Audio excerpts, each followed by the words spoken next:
Assalamualaikum warahmatullahi taala wabarakatuh.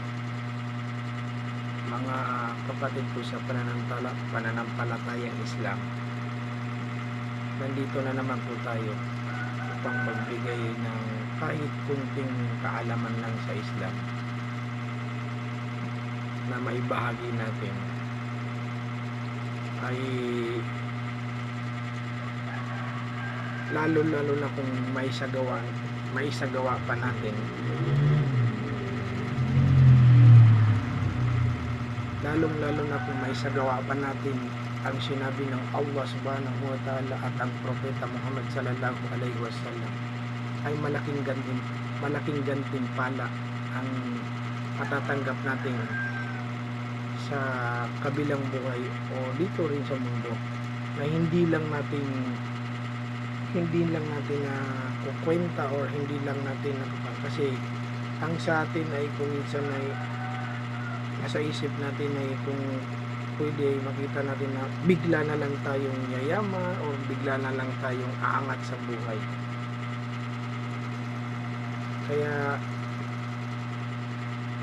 sana ay maunawaan natin ay hindi pwede na bigla na lang darating yung gantimpala ngayon, sapagkat baka magulat ka kung sample, kunwari lang mayroong nang sinabi na mabuti, tapos ang hinahangad mo doon ay gagantimpalaan ka ng Allah subhanahu wa ta'ala, ay gumawa ka ng mabuti tapos binigay na sa iyo ng Allah subhanahu wa ta'ala dito sa mundo, ay baka magulat ka na bigla na lang mahuhulog galing sa langit, ay sasabihin mo, saan nang galing to?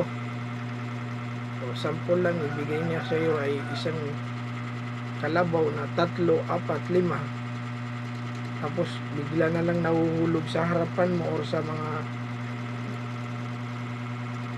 kabilang sa harapan mo, yung 5 kalabaw na yun, ay baka matakot ka. Kasi mayroon akong narinig nung ako ay nagtatablet ng isang kwento na mayroon daw isang tao na matagal na siyang nagsisimba. Ngayon, humiling siya sa Allah subhanahu wa ta'ala na ya Allah, kung pwede ay bigyan mo ako ng kahit 1% lang sa mga nagawa kong kabutihan dito sa mundo. Gantimpalaan mo ko ng kahit 1% lang ng gantimpala na ibigay mo sa akin dito sa mundo. So, yun ang nangyari, at tinanggap naman ng Allah subhanahu wa ta'ala yung kahilingan ng tao na yun. Ngunit namatay yung tao na yun. Tapos nagtataka yung mga ibang kamag-anak niya na wala namang sakit yun, kaya lang medyo may problema yung tao na yun, kaya siguro napahiling sa Allah subhanahu wa ta'ala ng gantimpala, ay tinanggap naman ng Allah subhanahu wa ta'ala. Ang problema, namatay yung tao na yun. Ano ba yung nandoon na kwan? Ang nandoon, hindi pwedeng ibigay ng Allah subhanahu wa ta'ala sa iyo ang gantimpala dito sa mundo kahit 1% lang. 1% lang ng gantimpala na ibibigay niya sa iyo, sapagkat hindi magkakasya dito sa mundo. Kasi mayroon mga hadith ng Allah subhanahu wa ta'ala na kahit yung taong gagantimpalaan na katulad na lang nung ibibigay niya sa iyo yung isang puno na puno ng prutas, kung ano-ano. Tapos ang laki at lawak ng puno na yon ay ilang 50 years o higit pa na iikutin lang, isang bisis lang na iikutin yun ng pinakamabilis na kabayo dito sa mundo. Tapos isang bisis lang niya yung iikutin ay baka hindi niya makayanan, sapagkat si Jibril alayhi salam ay sinubukan niyang ikutin yung sinasabi nilang puno na yun. Nakalimutan ko lang kung anong puno yun, ngunit isa lang yun sa punong ibibigay sa iyo ng Allah subhanahu wa ta'ala. Tapos inikot ni Jibril alayhi salam isang beses lang na pinakamabilis na lipad, kasi si Anghel Jibril ay may pakpak. Tapos inikot niya yun ay hindi pa niya naikot ng pinakamabilis, tapos napudpud na yung mga pakpak niya sa sobrang laki.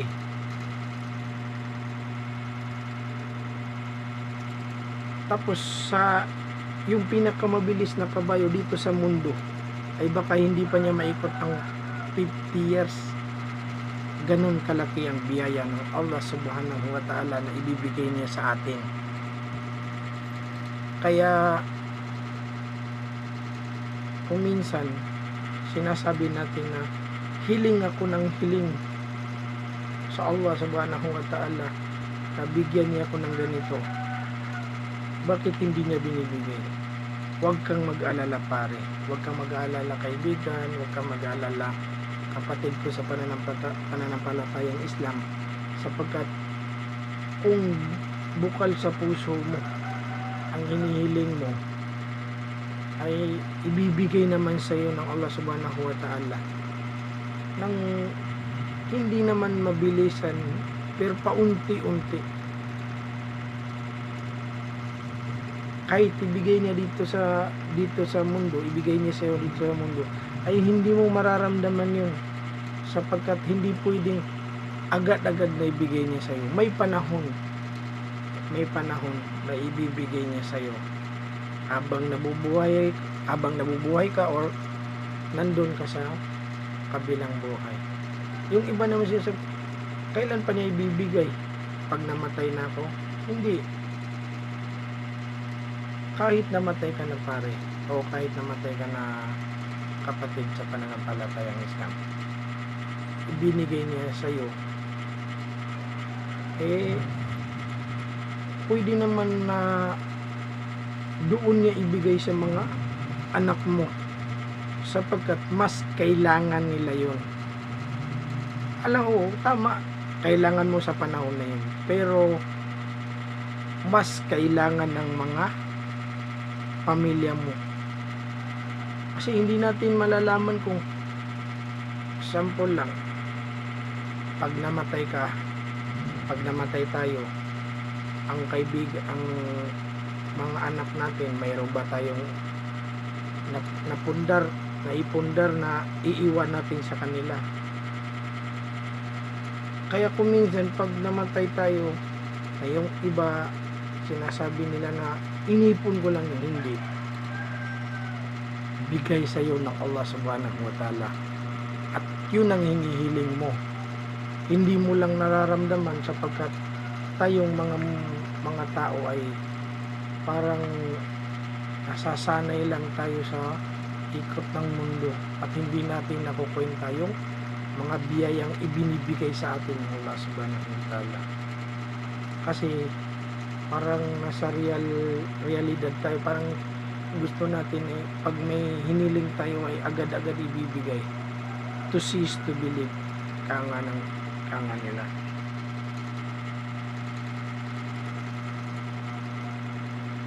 Kaya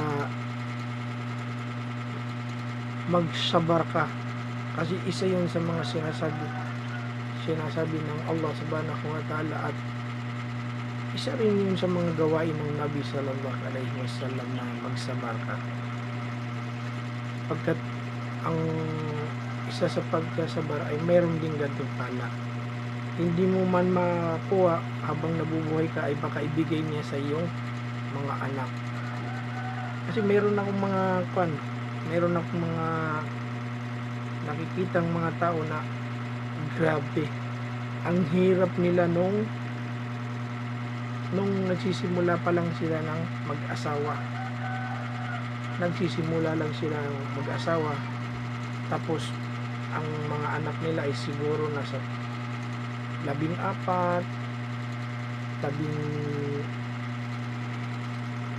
na bata, ay nagsakripisyo sila. Kaya nung dumating ang panahon na malalaki na yung mga bata, kasi nagsacrifice sila, doon nila naramdaman yung mga ginawa nilang mabubuti na hinihiling nila sa Allah subhanahu wa ta'ala. Sapagkat sa ating mga magulang,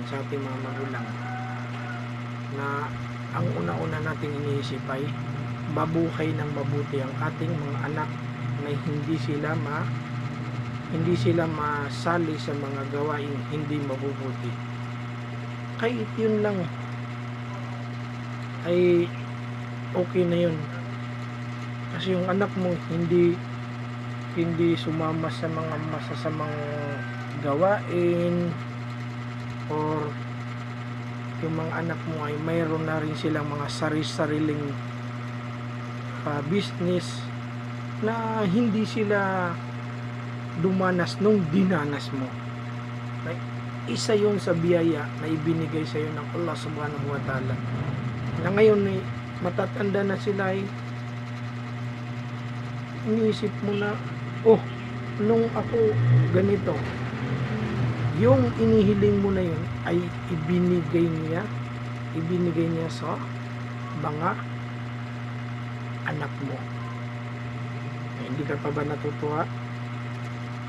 Yung dinanas mo noon ay hindi dinanas ng mga anak mo.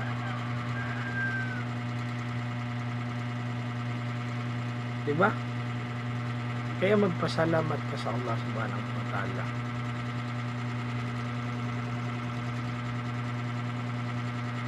Nung sabihin na natin, nung bata ka pa, anak mo 2 lang, tapos hirap na hirap ka, tapos nung tumanda ka na, yung anak mo naging pulis, naging engineer, naging ngayon ang hinihiling mo sa Allah ay ibinigay niya sa iyo nung matanda ka na, sapagkat hindi mo na kayang magtrabaho,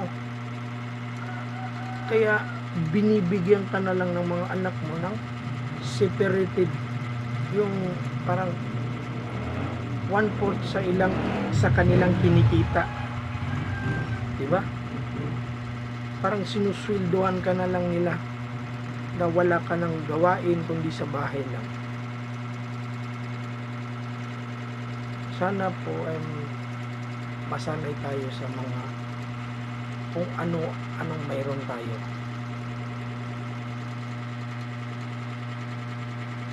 Hanggang dito na lang po tayo, mga kapatid sa pananampalatayang Islam. Sana may natutunan kayo, kahit kunti lang. Kung may natutunan man kayo, mga kapatid, sa pananampalatayang Islam, ay isipin nyo na galing yun sa Allah subhanahu wa ta'ala, na ipinabigkas niya sa akin para iparating sa inyo. At kung mayroon kayong mga narinig na hindi mabubuti, ay yun ay galing sa akin, kasi tao lang tayo. Si Allah na ang bahala sa atin kung na sana ay yung mabubuting sinabi ko lang or ibinigay sa atin ng Allah subhanahu wa ta'ala upang sabihin sa inyo, ay yun ang ating tanggapin. Magkaganon pa man. Assalamualaikum warahmatullahi ta'ala wabarakatuh.